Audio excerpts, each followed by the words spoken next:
नमस्कार प्यारे बच्चों, कैसे हैं आप सब लोग। तो बच्चों आज हम क्या पढ़ने वाले हैं।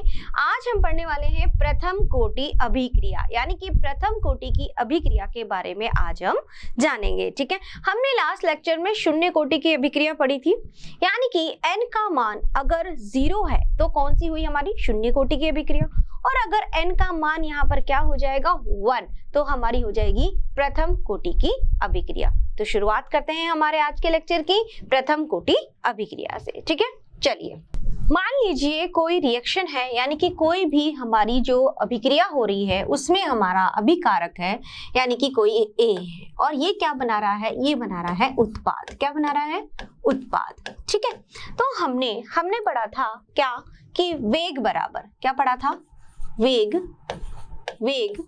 व्यंजक जो हमने देखा था वो क्या था, वेग बराबर के ए की सांद्रता यहाँ पर क्या जाएगा n। अब हमारी अभिक्रिया क्या है, प्रथम कोटि की, यानी कि n बराबर क्या है 1। जब n बराबर 1 है तो वेग बराबर क्या होगा, वेग बराबर होगा के a की पावर 1। ठीक है, एक हमने देखा था वेग बराबर क्या डी ए की सांद्रता अपॉन dt। तो यहाँ क्या लगा दूंगी, माइनस, क्योंकि क्या हो रहा है यहाँ पे अभिकारक की सांद्रता कम हो रही है। ठीक है, तो क्या होगा dA अपॉन dt। ये मान ये हमने ले लिया यहाँ पे समीकरण 1, समीकरण 2 मान रख देंगे। क्या आ जाएगा हमारे पास मान रखने पर, minus dA upon dt is equal to minus dA upon dt is equal to K A. ठीक है, क्लियर। अब देखिए माइनस dA अपॉन dt बराबर के ए।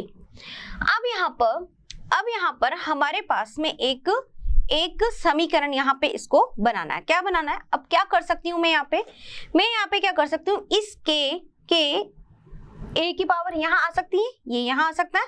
ठीक है, तो क्या हो जाएगा, ये हो जाएगा यहाँ पर मेरा d, ये माइनस का चिन्ह भी उधर चला जाएगा, माइनस का चिन्ह भी जैसे उधर चला जाएगा। पहले लिख लीजिए minus dA upon A is equal to K dt। तो ये क्या हो जाएगा, ये हो जाएगा मेरा यहाँ पर dA अपॉन ए बराबर माइनस के dt। ठीक है, क्लियर, ये बात हुई। अब देखिए यहाँ पे हमें ये समीकरण नंबर मिल गया है 3। ठीक है, यानी कि हम निकाल रहे हैं समाकलित वेग समीकरण शून्य कोटि अभिक्रिया के लिए निकाला था पहले हमने, अब किसके लिए निकालेंगे, प्रथम कोटि अभिक्रिया के लिए। प्रथम कोटि अभिक्रिया में ए कोई रिएक्टेंट है, क्रियाकारक है, उससे क्या बन रहा है, हमारा उत्पाद बन रहा है। ठीक है, वेग बराबर के ए की पावर n। ठीक है, अब n बराबर 1 है तो वेग बराबर के ए की पावर क्या हुई 1। तो वेग बराबर डी ए अपॉन dt, यानी कि इक्वेशन नंबर 2। अब देखिए minus dA upon dt is equal to K A, ये मान रख दिया हमने वेग का यहाँ पर। ठीक है, अब इसको सॉल्व किया तो क्या बन जाएगा हमारे पास में dA अपॉन ए बराबर माइनस के dt। ठीक है, अब एक चीज देखिए, क्या dA अपॉन ए, यहाँ पे लिख देती हूँ dA अपॉन ए क्या होता है, dA अपॉन ए ये होता है बराबर ln a के, यानी कि अगर हम लिखें dx अपॉन x तो बराबर होता है ln x। तो सेम वही चीज है, तो ये क्या हो जाएगा ln a, क्या हो जाएगा ln a, यानी ये क्या हो गया, ये हो गया ln a बराबर माइनस के dt। ठीक है, अब यहाँ पे समाकलन करने पर क्या किया, यहाँ पे समाकलन। ठीक है, समाकलन करने पर समाकलन किया तो क्या होगा ln a, समाकलन यहाँ से। ठीक है, अब समाकलन करने के लिए सबसे पहले एक चीज ध्यान में रखनी है हमें, क्या ध्यान रखनी है, देखो समाकलन के लिए हमें ए बराबर, यानी कि जब टाइम बराबर 0 था, टाइम बराबर 0 था, तब उस समय हमारे पास जो सांद्रता थी वो क्या थी, ए नॉट। क्या थी, ए नॉट। यानी टी बराबर 0 पर ए क्या था, ए नॉट। ठीक है, टी बराबर जब 0 था तो हमारी सांद्रता थी ए नॉट। ठीक है, चलिए जब हमारे पास में t मान लीजिए कोई टाइम था, उस टाइम पर हमारे पास है AT, सांद्रता क्या है, AT। यानी कि क्रिया कारक की जो सांद्रता है, अभिकारक की जो सांद्रता है वो धीरे धीरे कम हो रही है। तो t बराबर जब 0 था तो उस समय हमारे पास सांद्रता क्या थी, A नॉट। ठीक है, और जब टाइम t हुआ, टाइम क्या हुआ, t हुआ। ठीक है, टाइम 0 था तो A नॉट, और जब टाइम बढ़ा, टाइम t कुछ भी 10 सेकंड, 20 सेकंड, 25 सेकंड जो भी हम लेंगे, तो उस टाइम पे सांद्रता क्या हो गई है, AT। क्या हो गई है, AT। तो कहां से कहां तक गया। अब हम जब समाकलन लेंगे, समाकलन करेंगे तो ln A, किसका समाकलन करेंगे, यहाँ पे ln A का समाकलन। ठीक है, तो ln A का समाकलन यहाँ पे क्या होगा, कहां से कहां गया, A कहां से कहां गया, A गया 0 से t तक, यानी कि A नोट से AT तक। ठीक है, नेक्स्ट k माइनस के बाहर आ जाएगा, dt का समाकलन। ठीक है, तो क्या होगा, dt का समाकलन करेंगे तो यहाँ पे t कहां से कहां तक गया, 0 से t तक, 0 से t तक, 0 से t तक। ठीक है, यानी कहां से कहां गया, 0 से लेकर के t तक गया। ठीक है, तो हमारे पास में क्या बन के आ गया, समीकरण हमारे पास में बन के आ गया है। यहाँ पर देखो ln A के लिए A नोट से AT तक, तो इसको क्या लिखूंगी, इस तरह से लिख सकते हैं, यानी कि ln A कहां से, A अपर लिमिट AT से लेकर A नोट से लेकर AT तक। ठीक है, नेक्स्ट हमारी है यहाँ पे माइनस के बाहर आ गया, dt का समाकलन कितना हुआ, t, और यहाँ पे लिमिट कहां से कहां तक आ गई, 0 से t तक। ठीक है, यानी कि ln A upper limit AT, lower limit A not. ठीक है, माइनस के t 0 से t तक। ठीक है, तो यहाँ पर जब हमने समाकलन किया तो हमें यह मान मिल रहा है। अब इसको हम आगे सॉल्व करेंगे, क्या होता है हमारे पास में, जब हम इसको सॉल्व करेंगे तो हमें क्या मिलता है वो हम देखेंगे। ठीक है, तो शुरू करें, चलिए हमें क्या मिलेगा, upper limit minus lower limit, तो क्या होगा, ln AT minus ln A not is equal to minus KT। ठीक है, क्लियर। तो हम इसे कैसे लिख सकते हैं, इस तरह से, यानी कि ln AT बराबर minus KT plus ln A not, ये हो जाएगा। ठीक है, अब हम इसकी तुलना किससे करेंगे, इसकी तुलना करेंगे हम ग्राफ से, यानी कि ग्राफ हमारा क्या है, y बराबर mx प्लस c। ठीक है, अब m का मान हमारा कैसा है, नेगेटिव। अच्छा, हमने एक चीज स्टार्टिंग में देखी है, क्या देखा, हमने स्टार्टिंग में देखा था कि यहाँ पर k बराबर माइनस DA अपॉन dt जब हमने देखा था तो हमने क्या देखा था, एक तो ये चीज, दूसरी थी वेग बराबर k a पावर 1। ठीक है, इसका मतलब k तो क्या है, k हमारा है वेग स्थिरांक, क्या है, वेग स्थिरांक है ना, कांस्टेंट है। k अगर हमारा वेग स्थिरांक है, इसका मतलब वेग किस पर डिपेंड किया, a पर, किस पर, a पर। तो हम कह सकते हैं कि वेग ROR समानुपाती है a की सांद्रता के। हुआ यही बात, जब हमने स्टार्टिंग में ये चीज देखी थी कि k बराबर माइनस डी अपॉन dt, और हमने कहा था कि k a की पावर 1, यानी a क्या है, ये 1 क्या है हमारा, n बराबर क्या है, 1। तो k यहाँ पर क्या है, हमारा वेग स्थिरांक है। तो वेग किसके समानुपाती हुआ, वेग समानुपाती हुआ a की, यानी a की सांद्रता की। तो वेग a की सांद्रता के समान, मतलब a बढ़ेगा तो वेग भी बढ़ेगा। तो इसका जो ग्राफ होगा वो किस तरह से आएगा, इस तरह से, ऐसे, वेग a की सांद्रता, ठीक है ना, इस तरह से आएगा इसका ग्राफ। अब जब हम बात करते हैं यहाँ पर इससे रिलेटेड, ये जो हमारे पास में समाकलित वेग समीकरण आया है, इसको अब हम देखेंगे y बराबर mx प्लस c से, ये y है, ठीक है, ये x है हमारे पास में और ये c है। तो कैसे होगा इसका ग्राफ? इसका ग्राफ होगा इस तरह से, ठीक है। किससे स्टार्ट होगा? y अक्ष क्या है? at, y क्या है? at, ठीक है, और t टाइम हमारा क्या है? x, ठीक है। शुरू कहाँ से होगा? c यानी कि ln 0p, ln 80 यानी यहाँ से क्या होगा? ln a नॉट, ठीक है। अब देखो माइनस के है, m क्या है? माइनस, m क्या है? माइनस, स्लोप कहाँ जाएगा? नीचे, कहाँ जाएगा? नीचे, क्योंकि ये क्या है? नेगेटिव, तो ये क्या है? m बराबर माइनस के, m बराबर माइनस के। तो ये इस तरह का ग्राफ हमें देखने को मिलेगा इस वाली कंडीशन में, ठीक है। यानी कि जब हमने वेग समाकलित समीकरण निकाला, किसके लिए निकाला? हमने निकाला प्रथम कोटि अभिक्रिया के लिए। तो ln at minus ln a note बराबर माइनस के टी, तो ln at बराबर माइनस के टी प्लस ln a 0, ठीक है। तो ये y बराबर mx प्लस c हमारा होता है ग्राफ।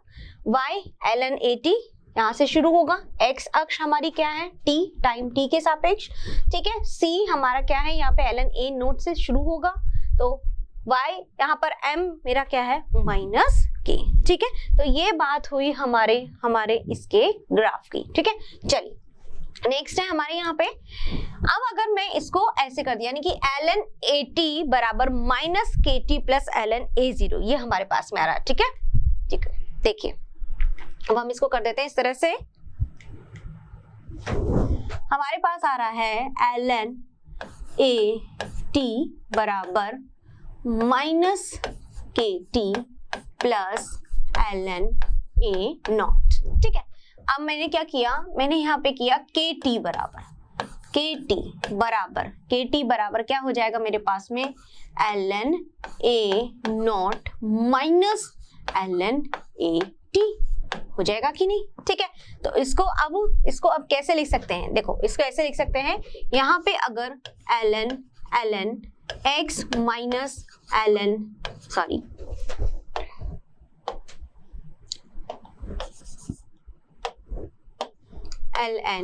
y हो तो कैसे लिखेंगे? ln x अपॉन y, इस तरह से, ठीक है। तो ये क्या हो जाएगा? हमारा ln क्या लिख दूंगी इसको? के टी बराबर ln a not upon a T, ठीक है। t बराबर क्या हो जाएगा? क्या लिखूंगी? 1 अपॉन के ln a not upon a T, ये मिल जाएगा मुझे, ठीक है, क्लियर, ठीक है। अब देखो यहाँ पे ln a not upon a T, अब ln को मैं पता है ln बराबर क्या होता है? log e बेस में e x, है ना, log बेस e x, ठीक है। तो अगर मुझे इसको किस में कन्वर्ट करना है? लॉग में। किस में कन्वर्ट करना है? लॉग में। तो क्या हो जाएगा? log e की पावर log बेस ई एक्स बराबर होता है 2.303 log की पावर बेस 10 x। तो ये किसके बराबर हो जाएगा? ये बराबर होता है ln के। किसके? ln के। तो ये वैल्यू रख दूंगी यहाँ पे, तो क्या हो जाएगा मेरे पास में? t बराबर 2.303 अपॉन के log a not upon a t। Formula आ गया? आया कि नहीं आया बच्चों? आ गया समझ में? यानी कि हमने क्या किया ln at बराबर माइनस के टी अपॉन ln a, ये आ रहा था हमारे पास में, के टी निकाला हमने, टाइम निकालना है हमें, टी निकालना है, हमने ये रख दिया वैल्यू, क्योंकि हम क्या निकाल रहे हैं? इसके आगे जाके फॉर्मूला, यानी कि हम इसके लिए प्रथम कोटि अभिक्रिया के लिए फॉर्मूला निकाल रहे हैं, ठीक है। तो के टी बराबर ln a naught upon A T, ठीक है। तो a naught upon A T क्यों रखा? क्योंकि ln x माइनस वाई बराबर होता है ln x अपॉन y, ये हमने रख दिया यहाँ पे। तो t बराबर 1 अपॉन के, ये के इधर आ गया तो ln a नॉट अपॉन 80। अब ln को मुझे log में कन्वर्ट करना है तो इसको मल्टीप्लाई कर दिया जाता है 2.303 से, यानी कि ln बराबर log बेस में e x बराबर होता है 2.003 log बेस 10 x के।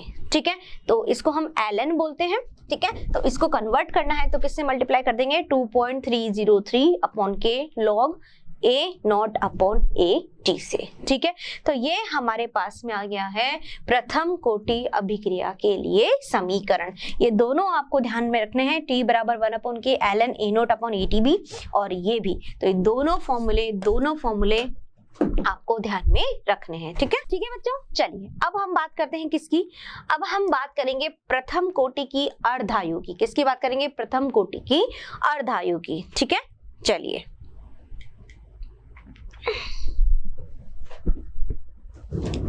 हम बात करेंगे अर्धायु।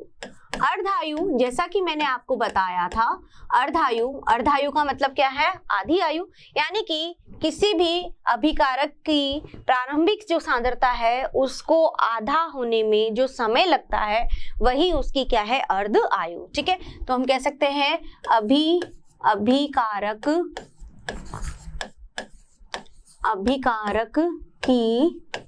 अभिकारक की सांद्रता को आधा होने में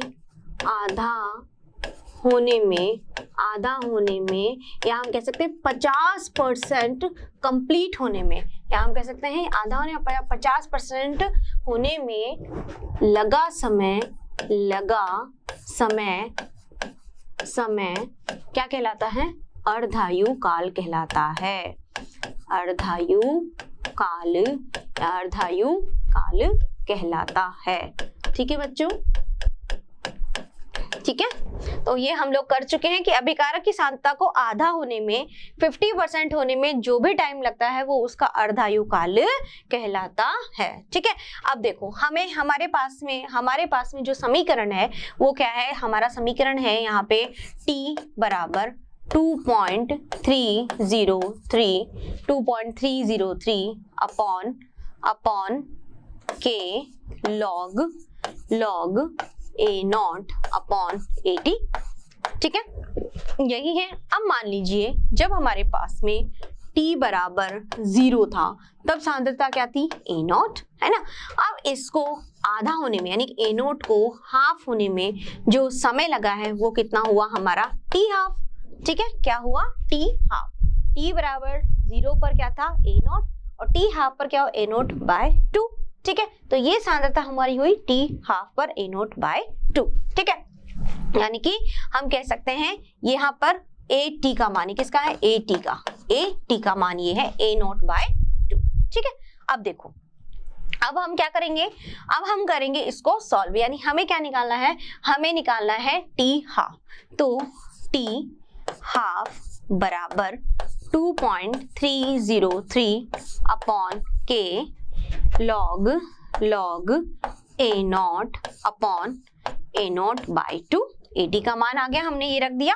ठीक है, तो अब हमारे पास में क्या हो जाएगा, a नॉट से a नॉट कट गया, क्या बच गया मेरे पास में, t यहाँ पे आएगा t हाफ बराबर 2.303 अपॉन के log 2। ठीक है, और log 2 बराबर क्या होता है, 0.30। log 2 बराबर होता है 0.30। वैल्यू रख देंगे इसकी। ठीक है, अब इसकी वैल्यू रख देंगे, यहाँ से रख देते हैं हम।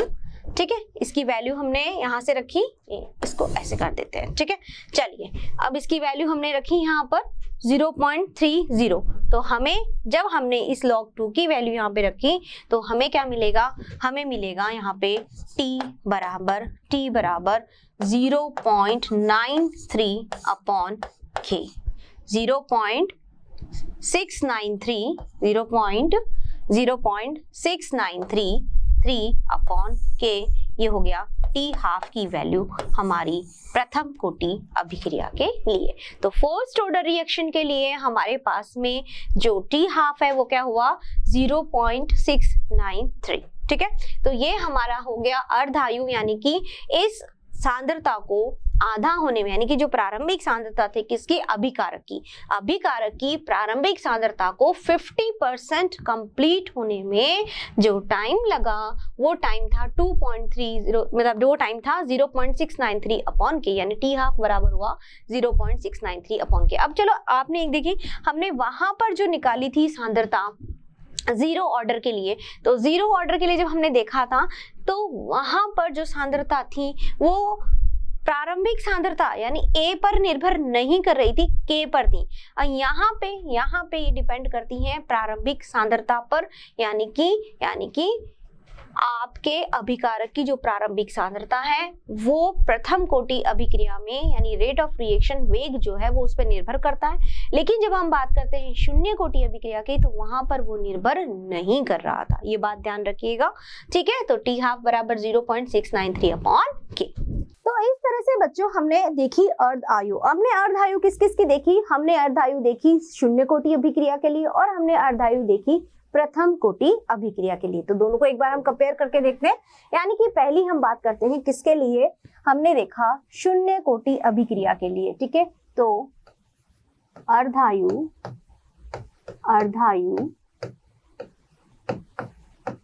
शून्य कोटि अभिक्रिया के लिए, ठीक है। तो शून्य कोटि अभिक्रिया के लिए हमने अर्धायु क्या देखा, हमने देखा टी हाफ बराबर ए नॉट अपॉन 2 के, ठीक है। और यही अगर हम अर्धायु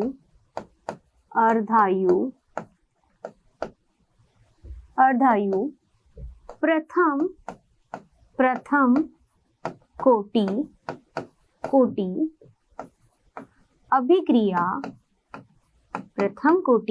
अभिक्रिया के लिए, तो प्रथम कोटि अभिक्रिया के लिए हमारी अर्धायु क्या थी, टी हाफ बराबर 0.693 अपॉन के, ये हुई, ठीक है।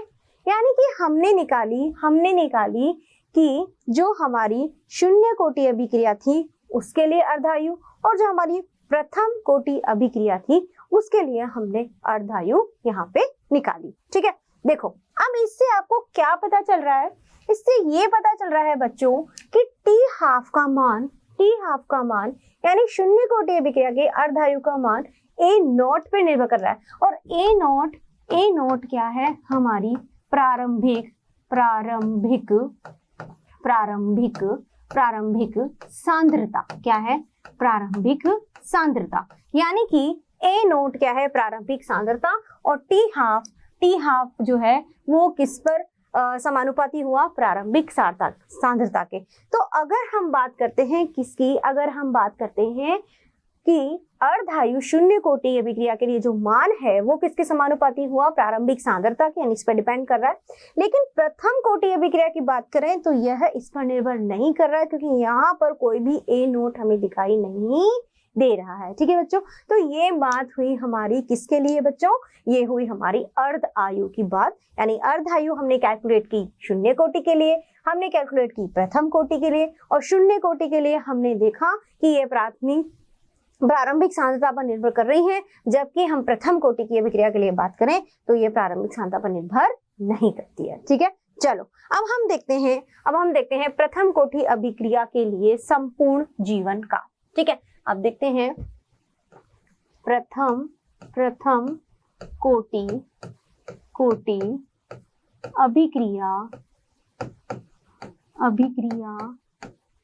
प्रथम कोटि अभिक्रिया का संपूर्ण जीवन काल, यानी संपूर्ण अगर जीवन काल की बात करें, इसका मतलब जैसे कि t बराबर 0 पर a की जो हमारी सांद्रता थी वो क्या थी, a नॉट, ठीक है।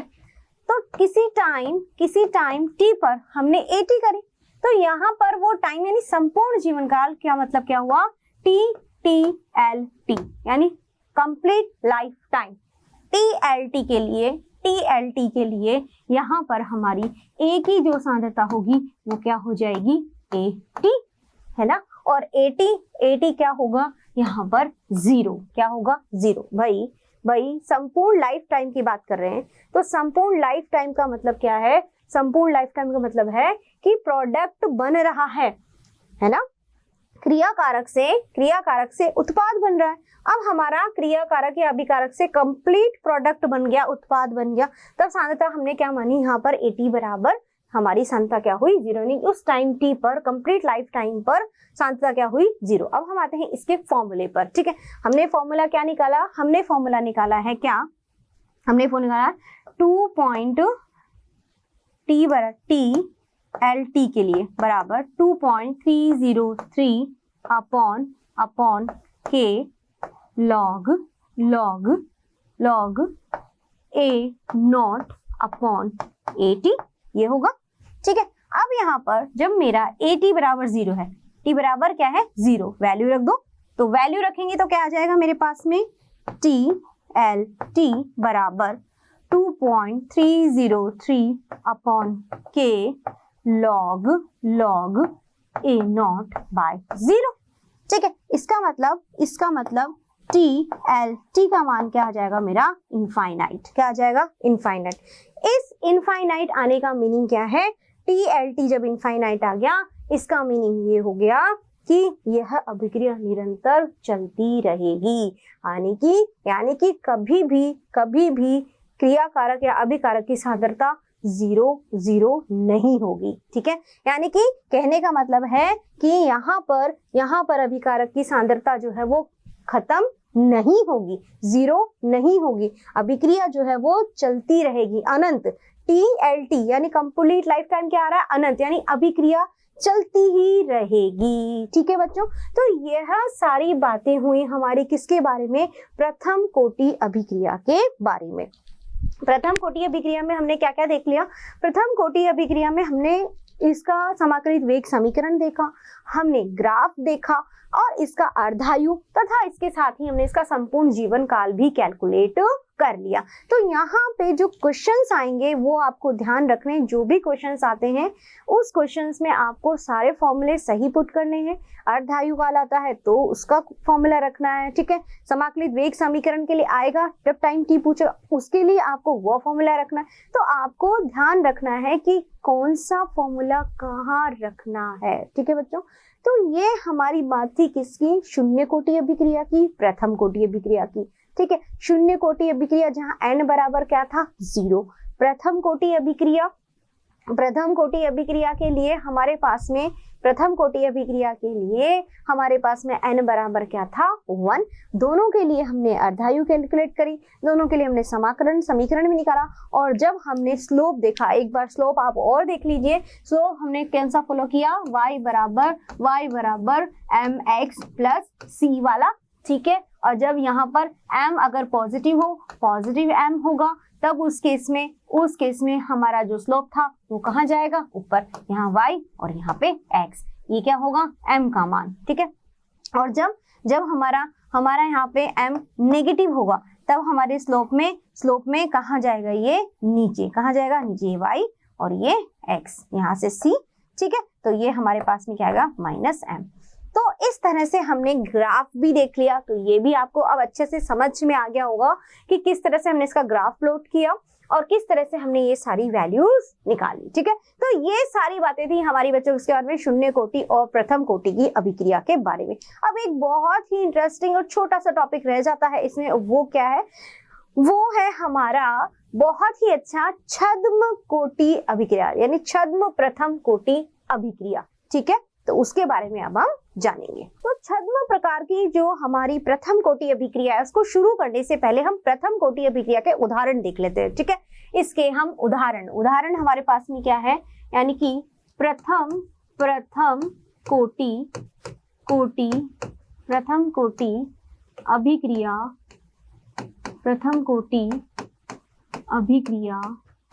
अभिक्रिया के उदाहरण, है ना। तो इसके उदाहरण हम लोग देख लेते हैं प्रथम कोटि अभिक्रिया के। क्या उदाहरण है हमारे पास में?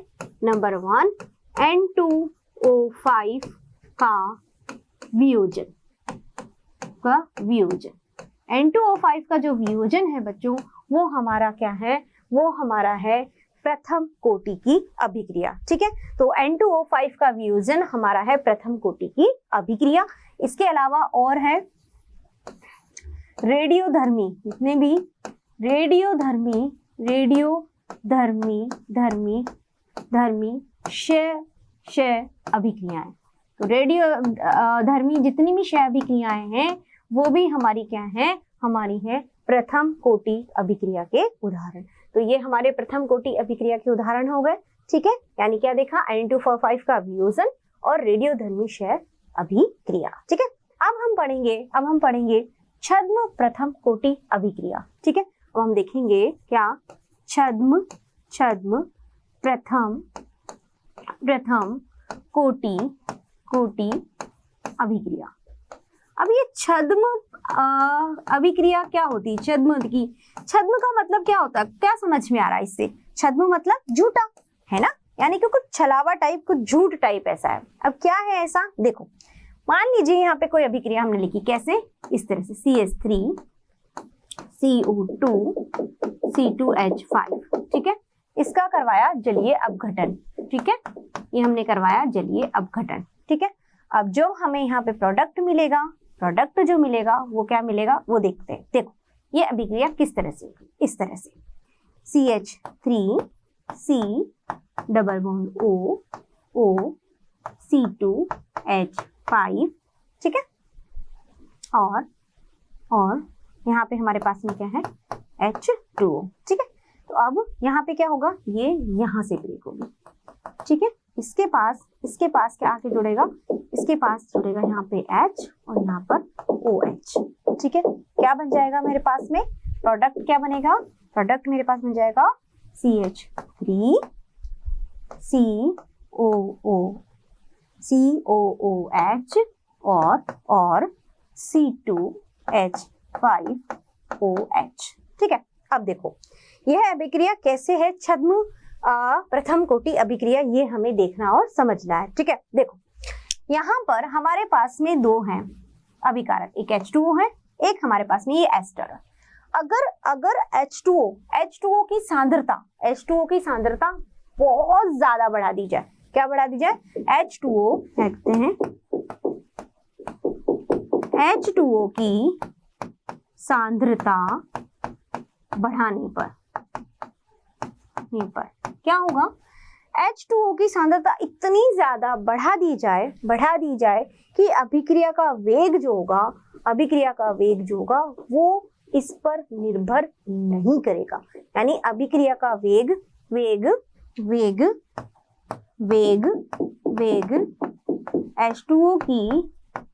H2O की सांद्रता पर निर्भर नहीं करेगा। यानी कि हमने H2O जो है, वाटर का अमाउंट जो है, H2O की सांद्रता इतनी ज्यादा बढ़ा दी, बहुत ज्यादा H2O हमने बढ़ा दिया, तब उस केस में हमारे पास जो एस्टर है ये कम अमाउंट में, तो जो अभिक्रिया का वेग होगा वो किससे प्रभावित होगा? वो इससे प्रभावित होगा, H2O से इस पर कोई इफेक्ट नहीं पड़ेगा। तो इस तरह की अभिक्रिया जिसमें हमारे पास है तो दो क्रियाकारक, लेकिन डिपेंड किस पे कर रहा है? निर्भर कर रहा है यह किस पे?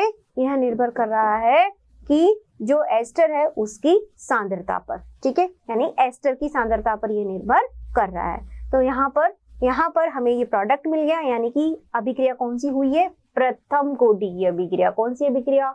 प्रथम कोटि की अभिक्रिया। अभी कहने का मतलब ये है कि आप कोई भी सामान मार्केट से खरीदने आपको जाना है। ठीक है, एक ही चीज है, तीन चार दुकान आपने देखी, मतलब एक चीज आपको खरीदनी है, आपने मान लीजिए माइक्रोवेव आपने खरीदा है ना, आपको लेना है, आप अलग अलग शॉप पे गए, लेकिन सब शॉप पे आपको अलग अलग रेट मिली, चीज वही है, रेट वही अलग अलग, लेकिन आप क्या करोगे? जहाँ पे रेट सबसे कम होगी वही लोगे ना। तो सेम वही चीज यहाँ पर भी है कि यहाँ पे जिसकी सांद्रता कम है अभिक्रिया का वेग उससे प्रभावित होगा, ना कि H2O की। यानी H2O से कोई फर्क नहीं पड़ा, H2O की बहुत ज्यादा सांद्रता हमने बढ़ा दी है, तो H2O पर वेग निर्भर नहीं करेगा। वेग किस पर निर्भर करेगा? H2O की सांद्रता बढ़ाने पर वेग H2O की सांद्रता पर निर्भर नहीं करेगा, ये करेगा सिर्फ एस्टर पर। तो इस तरह की अभिक्रिया हो गई हमारी कौन सी? यह है प्रथम कोटि की अभिक्रिया हो गई है। ठीक है, कौन सी? छद्म चला हुआ है, यानी है तो दो हमारे में, लेकिन अभिक्रिया n क्या आ रहा है? 1, यानी कि यह छद्म प्रथम कोटि की अभिक्रिया है। तो बच्चों ये सारी बातें थी हमारी किसके बारे में? ये बातें थी हमारी प्रथम कोटि की अभिक्रिया के बारे में। यानी प्रथम कोटि अभिक्रिया मुझे लगता है अब आपको अच्छे से समझ में आ गई होगी। ठीक है, तो ये था हमारा आज का लेक्चर प्रथम कोटि अभिक्रिया के बारे में। ठीक है, हमने क्या देखा? हमने देखा प्रथम कोटि अभिक्रिया के उदाहरण भी हमने देख लिए। क्या था? N2O5 का वियोजन और रेडियोधर्मी क्षय अभिक्रिया। ठीक है, और ये कौन सी अभिक्रिया है जो हमने अगली पढ़ी है? वो है छद्म प्रथम कोटि। छद्म मतलब छलावा, यानी कि प्रथम कोटि अभिक्रिया लेकिन छद्म प्रकार की है। यानी कि देखने से तो नहीं लग रहा कि ये प्रथम कोटि, लेकिन फिर भी ये प्रथम कोटि अभिक्रिया है। क्यों है? क्योंकि यहाँ पर हमने H2O की मात्रा बढ़ा दी, H2O की सांद्रता बढ़ा दी। ठीक है, तो H2O की सांद्रता जब बहुत ज्यादा हमने बढ़ा दी, तब उस केस में अभिक्रिया का जो वेग है वो निर्भर करेगा किस पर? इस पर, एस्टर पर, ना कि H2O पर। ठीक है, द रीजन मैंने आपको बताया कि इस तरह की यहाँ, यानी कि जैसे कि हम मार्केट में कोई चीज खरीदने जाते हैं, एक ही सामान खरीदना है, 3-4 जगह पे पूछते हैं, जहां हमें सही प्राइस लगती है हम उसको वहां से लेते हैं। तो वही चीज यहाँ पे है कि यहाँ पे H2O ने बहुत ज्यादा बढ़ा दिया, लेकिन यहाँ पे जो वेग है वो वेग किससे प्रभावित हुआ? फिर वो वेग प्रभावित हुआ जिसकी सांद्रता कम है उससे। तो इस तरह की हमारी अभिक्रिया क्या कहलाती है? छद्म प्रथम कोटि अभिक्रिया। ठीक है बच्चों, तो ये हमारी हुई छद्म प्रकार की हमारी प्रथम कोटि अभिक्रिया। ठीक है, चलिए, तो बच्चों ये सारी बातें थी हमारी आज की। यानी कि आज हमने क्या क्या देखा? आज हमने पढ़ा किसके बारे में? आज हमने पढ़ा प्रथम कोटि अभिक्रिया के बारे में। शून्य कोटि अभिक्रिया हम पहले ही पढ़ चुके हैं। प्रथम कोटि अभिक्रिया यानी जहां n का मान क्या हो? 1, और उसके लिए हमने वेग निकाले, दोनों वेग अलग अलग तरीके से, यानी कि जो हम पहले ही पढ़ चुके हैं, समझ चुके हैं। तो शून्य कोटि अभिक्रिया भी हमने अच्छे से पढ़ी, वही चीज हमने यहाँ पे भी देखी। प्रथम कोटि अभिक्रिया के लिए भी हमने समाकलित वेग समीकरण निकाले, यानी अलग अलग तरह से हमने सभी चीजों को जाना और समझा। तो मुझे लगता है कि आपको बहुत अच्छे समझ में आएगा जो भी मैंने आपको बताया। अर्धायु वो भी आपको अच्छे समझ में आया। टी हाफ हमने देखा कि शून्य कोटि अभिक्रिया के लिए जब हमने हाफ लाइफ निकाली, यानी कि अर्धायु निकाला, तो वो प्रारंभिक सांद्रता पर निर्भर करेगा, क्योंकि वहां पे हमारा क्या था? A0/2K, है ना। लेकिन जब हम बात कर रहे हैं प्रथम कोटि अभिक्रिया की, तो वह सांद्रता पर निर्भर नहीं कर रहा। यह क्वेश्चन आ सकता है बच्चों एग्जाम में, और आता है कई बार। ठीक है, आपको पूछे तो आप इजीली बता सकते हो कि टी हाफ यानी जो हमारा हाफ लाइफ टाइम पीरियड है किसका? टी हाफ प्रथम कोटि यानी कि अभिक्रिया का या शून्य कोटि अभिक्रिया का, तो किस तरह से वो डिपेंड करता है प्रारंभिक सांद्रता पर, वो आपको बताना होगा। वो इक्वेशन लिख के जो मैंने आपको बताई है उसको डिराइव करके। ठीक है, चलिए, अब हमने देखा प्रथम कोटि अभिक्रिया के लिए हमने ग्राफ देखा। ग्राफ में मैंने आपको बता दिया y = mx + c हमें करना है। जो भी वैल्यू हमारी आएगी उसमें देखना है कि m का मान अगर पॉजिटिव है तो ग्राफ ऊपर जाएगा, m का मान नेगेटिव है तो ग्राफ नीचे जाएगा। ठीक है, तो इस तरह से हमारा आज प्रथम कोटि अभिक्रिया कंप्लीट हो गया। इसके अलावा मैंने आपको एक चीज और बताई, छद्म प्रथम कोटि अभिक्रिया। छद्म मतलब क्या? छलाव, यानी झूठ। कहने का मतलब है तो हमारे पास में H2O भी, हमारे पास में एस्टर भी, लेकिन अभिक्रिया का वेग किस पर निर्भर कर रहा है? जिसकी सांद्रता कम है, क्योंकि हमने H2O की सांद्रता बढ़ा दी, बहुत ज्यादा ले ली, तब उस केस में वह अभिक्रिया उस पर का वेग वहां निर्भर नहीं करेगा। तो इस तरह की अभिक्रिया हो गई हमारी कौन सी अभिक्रिया बच्चों? छद्म प्रकार की हमारी क्या? छद्म प्रथम कोटि अभिक्रिया। ठीक है, तो यहाँ आज हमारे सारी कोटि जो हो गई है वो कंप्लीट हो गई, जो आपकी सिलेबस में है ना, शून्य कोटि और प्रथम कोटि। अब इसके बाद आगे हम अगला लेक्चर जो पढ़ेंगे उसमें हम कुछ और अच्छी बातें जानेंगे और समझेंगे। ठीक है बच्चों, मैं सोचती हूँ कि आपको बहुत अच्छे से समझ में आया होगा हमारा आज का लेक्चर। फिर भी आपको कुछ लगता है कि कुछ मिस हो रहा है या कुछ क्वेश्चंस होने चाहिए थे, तो आप क्या करेंगे, मोशन लर्निंग ऐप डाउनलोड कीजिए, वहां से क्वेश्चंस लीजिए, वहां से डीपीपी लीजिए और अपने डाउट्स को सॉल्व कीजिए। ठीक है बच्चों, तो आज के लिए इतना ही। धन्यवाद दीजिए मुझे। Thank you everyone. आशा करता हूं हमारे टॉप एजुकेटर का यह लेक्चर आपको पसंद आया होगा। अगर पसंद आया है तो वीडियो को लाइक करिए, चैनल को सब्सक्राइब करिए और शेयर भी करिए, क्योंकि ज्ञान बांटने से बढ़ता है और सही बताऊं तो पुण्य भी मिलता है। मुझे सुनने के लिए बहुत बहुत धन्यवाद। Thank you.